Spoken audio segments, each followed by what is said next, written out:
Bonjour tout le monde, on se retrouve dans une nouvelle vidéo qui sera cette fois-ci un tag. C'est un tag qui va parler des problèmes que les lecteurs peuvent rencontrer dans la vie de tous les jours.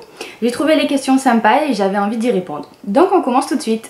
La première question est: tu as 20 000 livres dans ta palle, comment décides-tu de ta prochaine lecture?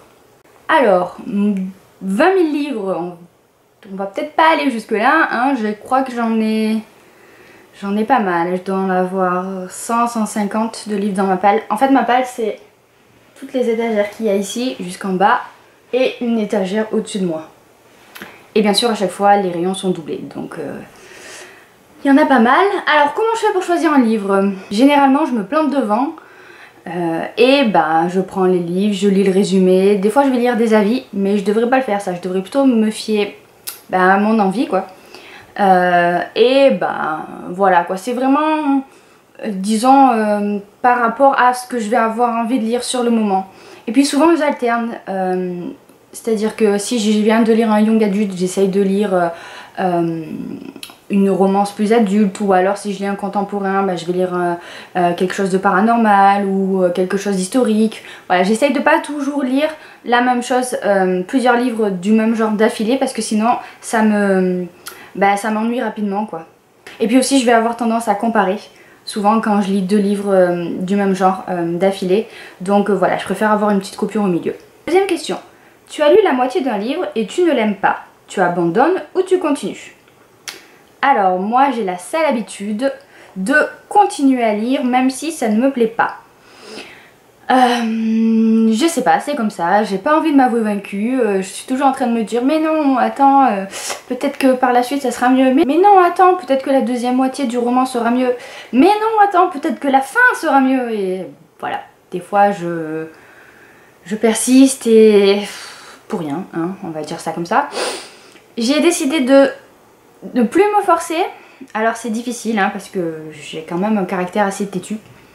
Donc c'est difficile pour moi, mais voilà, je crois que j'ai laissé tomber quelques livres ces derniers mois. C'est bizarre à dire, mais j'en suis plutôt fière, hein, voilà, il faut apprendre à lâcher prise quand ça ne nous plaît pas. Troisième question: les couvertures d'une saga que tu aimes ne se ressemblent pas, comment tu gères ça? Alors, je crois pas que ça me soit déjà arrivé. Ça m'embêterait, clairement. C'est vrai que c'est un peu frustrant quand on a...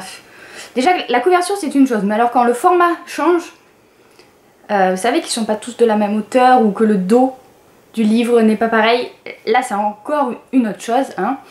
Disons que ça m'embête, mais c'est pas le plus grave quoi, vraiment. J'aurais plutôt tendance à dire que ce qui est plus grave c'est quand la série s'arrête alors qu'elle n'est pas encore finie. Là oui, là c'est très frustrant, mais sinon, voilà, je fais avec, hein. De toute façon on peut rien y faire. Numéro 4. Tout le monde aime un livre que toi tu n'aimes pas. À qui en parles-tu du coup? Je vais en parler sur le forum puisque je poste tous mes avis sur le forum et j'adore discuter des goûts et des couleurs avec les membres, donc bien sûr que je vais commencer par là. Et puis aussi sur YouTube puisque maintenant je peux me confier à vous. Cinquième question: tu es en train de lire dans un lieu public et tu sens que tu vas pleurer. Qu'est-ce que tu fais? Alors ça non plus, je crois pas que ça m'est déjà arrivé. Peut-être pas aller jusqu'à pleurer disons, ou alors peut-être que si, mais dans ce cas là il me semble que j'avais refermé le livre et j'avais arrêté ma lecture parce que me donner un spectacle en public c'est pas mon truc. Donc généralement quand je sais que je vais lire un livre triste, je le lis à la maison quoi, et aussi je le lis quand il n'y a personne. Je me rappelle que pour Nos étoiles contraires, je crois que c'est le livre qui a dû le plus me faire chialer, voilà. Je m'étais cachée pour le lire et j'habitais encore chez mes parents et j'avais fermé la porte et tout et je retenais mes sanglots pour ne pas qu'ils m'entendent pleurer. La suite d'un livre que tu aimes vient de sortir mais tu as oublié pas mal de choses. Que fais-tu? Tu relis le précédent, tu trouves un synopsis bien spoilant, tu pleures de frustration. Alors ça m'est arrivé quelquefois de relire les tomes 1. Surtout dans une série que j'aime beaucoup, par exemple je l'ai fait pour Insaisissable, mais bon là c'était vraiment pas une corvée. Je l'ai fait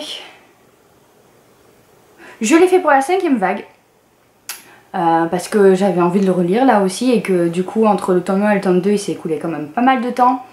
Et je voulais me rappeler tous les détails avant d'attaquer le tome 2.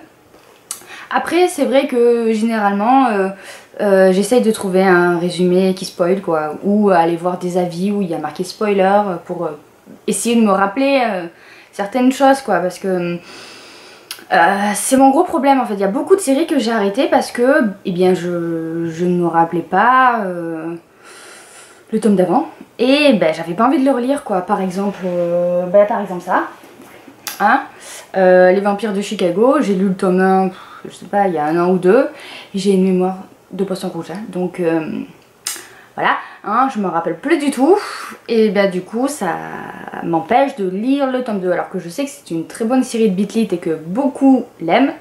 Ben voilà, moi je sais pas quoi faire. Numéro 7. Tu ne veux pas prêter tes livres. Comment dis-tu non gentiment si on te pose la question? Alors généralement moi j'adore prêter mes livres. Enfin j'adore. Ça dépend, mais j'aime beaucoup partager mes coups de cœur, les livres que j'ai vraiment aimés. Et c'est vrai que je prête volontiers quoi. Au contraire, si la personne elle va lire un bouquin qui m'a enthousiasmée, ben, j'en suis super contente. Par contre, c'est vrai que je suis quand même assez maniaque avec mes livres. Alors, prêter mes livres à des personnes qui sont aussi maniaques que moi, ben, je le fais volontiers. Par exemple, mes copines du forum, hein, y a pas de souci, je leur prête. D'ailleurs, il y a pas longtemps, je leur ai demandé quel livre je leur avais prêté parce que ben, je me rappelle plus. Il y en a tellement que j'ai prêté. Mais par contre, j'en ai eu l'expérience il y a pas longtemps. J'ai prêté mon tome 6 d'Harry Potter à mon chéri, qui le lisait sur la plage, le reposait n'importe comment sur la serviette et le balançait dans le sac de plage quand on repartait. Voilà, autant vous dire que maintenant mon Harry Potter, ben, il est tout... la couverture est un peu cornée et c'est Harry Potter quoi en plus. Donc, bon, faut rester zen, hein. Je me dis qu'au pire des cas, je peux toujours en racheter un autre. Voilà, mais c'est vrai que si je devais dire non, bah voilà, il y a certaines personnes à qui oui je dirais non et dans ce cas là bah, je dirais non mais je prête mes livres à personne, hein, t'inquiète pas. 8. Tu as choisi et reposé 5 livres le mois passé. Comment gères-tu ta panne de lecture? Alors j'ai jamais eu de grosse panne de lecture.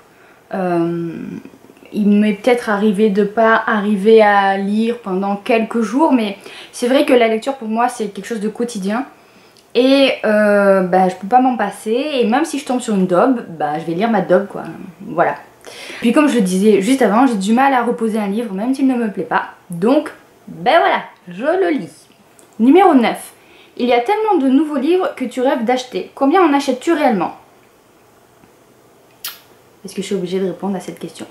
Alors j'ai compté la dernière fois, enfin c'est pas compté. J'ai regardé combien j'ai dépensé dans le mois et ça m'a fait peur. Surtout que cette année il va falloir que je fasse des économies, donc je vais devoir en acheter beaucoup moins. Mais on va dire qu'en général, j'en achète minimum 4 dans le mois. Et je peux aller jusqu'à 10 quoi, voilà. C'est rarement arrivé, hein, mais bon voilà. Un mois, 31 jours, c'est long 31 jours, non? Et dernière question. Après les avoir achetés, combien de temps reste-t-il dans ta palle avant que tu ne les lises? Haha. Oui. Alors, c'est très variable. Il y a des livres que je vais acheter et que je vais commencer à lire le lendemain parce que ben, j'avais super envie de lire. Et il y a des livres qui sont là depuis très longtemps. Oui, je confirme, très longtemps. Je crois que les livres que j'ai depuis le plus longtemps sont dans ma palle depuis, je sais pas, 2-3 ans. Ouais, je sais, c'est pas bien. En fait, mon gros problème, c'est que quand j'achète un livre, je suis super enthousiaste quoi, genre oh là là, il me le faut, je le veux absolument, limite je peux pas attendre d'aller au magasin, je le commande sur Amazon tout de suite, enfin bon bref. Et ensuite, quand je l'ai à la maison, je me dis chouette, super. Mais il suffit que je le place sur mon étagère. Et là c'est fini. Je sais pas ce qui se passe, mais tout d'un coup, l'envie de le lire, ça me nuise. Et ben voilà, il peut se passer quelques temps avant que je le lise. Je sais pas pourquoi, dites-moi si ça vous fait aussi cet effet là, parce que J'aimerais bien savoir si je suis une extraterrestre ou si vous aussi ça vous le fait quoi. Voilà, ce tag est désormais terminé, j'espère que ça vous a plu, j'ai trouvé les questions plutôt rigolotes donc je me suis dit que ça serait sympa de faire une vidéo là-dessus. En attendant une prochaine vidéo, je vous dis à bientôt et je vous embrasse bien fort. Bye!